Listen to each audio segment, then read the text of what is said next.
முதல்ல நம்ம இப்போது ரிஷப ராசிக்கு குரு பயிற்சி பலன் நம்ம பார்க்கலாம்.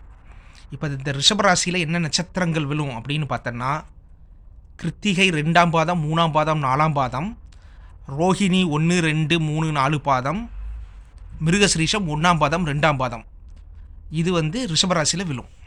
ஓகே, இப்போ நம்ம பலன் பார்க்குறதுக்கு முன்னாடி இப்போ குரு பயிற்சி 14 மே 2025 அன்னைக்கு குரு மிதுனத்துக்கு பயிற்சி ஏறாரு. ராகு கேது 18 மே 2025 அன்னைக்கு ராகு கும்பத்துக்கும் கேது சிம்மத்துக்கும் பயிற்சி ஏறாரு. அதே மாதிரி சனி 29 மார்ச் 2025 மீனத்துக்கு பயிற்சி ஏறாரு. அது நாள் வரைக்கும் கும்பத்தில் இருந்த சனி இப்போ கும்பம் டு மீனத்துக்கு பயிற்சி ஏறாரு. ஓகே, இப்போ முதல்ல நம்ம ரிஷபராசிக்கு பலனை பார்ப்போம். ரிஷபராசிக்கு இது நாள் வரைக்கும் ஜென்ம குரு இருந்தது. இப்போ ஜென்ம குரு விட்டு குரு ஜென்ம குருவிலேருந்து தனஸ்தானத்துக்கு மாறுறாரு. முன்னாடி ஜென்ம குரு காலங்களில் கொஞ்சம் உங்களுக்கு கஷ்ட நஷ்டங்கள்லாம் இருக்கும். இப்போ குரு அதாவது 14 மே 2025 அப்புறமே தனஸ்தானத்துக்கு மாறினதுக்கு அப்புறமே உள்ள பலன்கள். முதல்ல என்ன பண்ணுவார் குரு அப்படின்னு பார்த்தோன்னா, உங்கள் பொருளாதார முன்னேற்றத்தை மேம்படுத்துவார். பண வரவை இன்க்ரீஸ் பண்ணுவார். அதாவது சேலரி, வருமானம் இதெல்லாம் இன்க்ரீஸ் பண்ணுவார் முதல்ல குரு 2ஆம் இடத்துக்கு வந்தோடனே. அதுக்கப்புறம் என்ன ஆகும்னா, குடும்ப ஒற்றுமை இன்க்ரீஸ் ஆகும். கணவன் மனைவி ஒற்றுமை இம்ப்ரூவ் ஆகும். அப்புறம் குழந்தைகள் கூட ஒற்றுமை இருக்கும். நல்ல குடும்ப வாழ்க்கை ரொம்ப சந்தோஷமாக இருக்கும். அதுக்கப்புறம் உங்களுக்கு உங்களுடைய வாக்கு நல்லாயிருக்கும். அதாவது உங்களுடைய பேச்சு மற்றவங்களை கவரும், இனிமையாக இருக்கும். அதுக்கப்புறம் உங்களுடைய முகப்பொலிவுலாம் தேஜஸாக இம்ப்ரூவ் ஆகும். முகத்தில் உள்ள பருக்கள் அதெல்லாம் முகப்பருக்கள்லாம் மாறி முகம் நல்ல தேஜஸாக இருக்கும். அப்புறம் கண் பார்வை நல்ல இம்ப்ரூவ் ஆகும். இது குரு 2ஆம் இடத்துல இருக்கக்கூடிய பலன்கள். அப்புறம் குரு எங்கெல்லாம் பார்ப்பார் அப்படின்னு பார்த்தோன்னா, குரு 6ஆம் வீட்டை பார்ப்பார், 8ஆம் வீட்டை பார்க்குறாரு, 10ஆம் வீட்டை பார்க்குறாரு.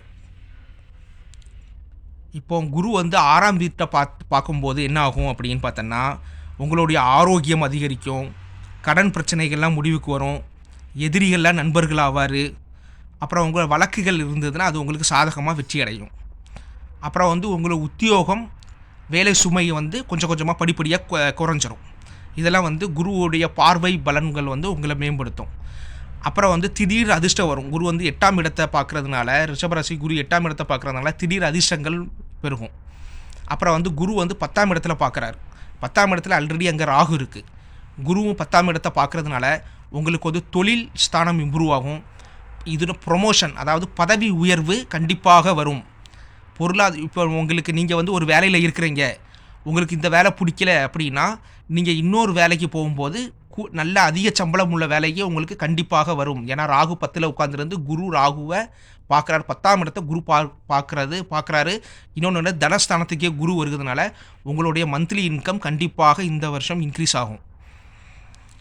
அதுக்கப்புறமே சனி இப்போ பார்த்தீங்கன்னா உங்களுக்கு மீனத்துக்கு இருக்கார், அதாவது லாபஸ்தானத்தில் இருக்கிறார்.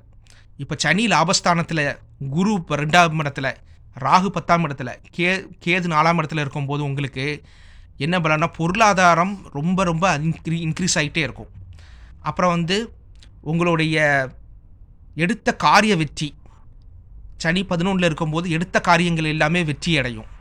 அப்புறம் உங்களுடைய ஆசைகள் நிறைவேறும். பண வரவு அதிகரிக்கும். இதுதான் உங்களுடைய பொது பலன், ரிஷபராசியோடைய பொது பலன். இப்போ இது எல்லாமே ஒரு பொது பலன் தான். இப்போ உங்களுடைய ஜாதகப்படி, ஜாதகத்துக்கு தகுந்தாப்புல தசா புத்தி யந்திரம் அதுக்கு தகுந்தாப்புல உங்களுடைய பலன் மாறும். இப்போ ஜாதகத்திலே உங்களுக்கு நல்ல தசா புத்தி யந்திரம் அதெல்லாம் நடந்ததுன்னா உங்களுடைய வாழ்க்கை டோட்டலாக அப்படி கம்ப்ளீட்டாக ஒரு டிராஸ்டிக்காக சேஞ்ச் ஆகும். இப்போ உங்களுக்கு ரிஷபராசியோடைய பெர்சன்டேஜ் அப்படின்னு பார்த்தீங்கன்னா உங்களுக்கு 95%. ஏன்னா சனியும் உங்களுக்கு பார்த்தோன்னா லாபத்தில் இருக்குது, 11ஆம் இடம் லாபஸ்தானத்தில் இருக்குது. ராகுவும் 10ல் உட்காந்துருந்து குரு பார்வை இருக்குது. அதுக்கப்புறம் குரு தனஸ்தானத்தில் இருக்குது. ஸோ இந்த ரிஷபராசி கண்டிப்பாக உங்களுக்கு பொருளாதாரம் மேம்படுத்துவார். வாழ்க்கையில் வெற்றியை கொடுப்பாரு. எல்லா விதத்துலேயும் சகல சௌபாகியங்களும் இந்த ஆண்டு உங்களுக்கு உறுதியாக கிடைக்கும். Okay, thank you.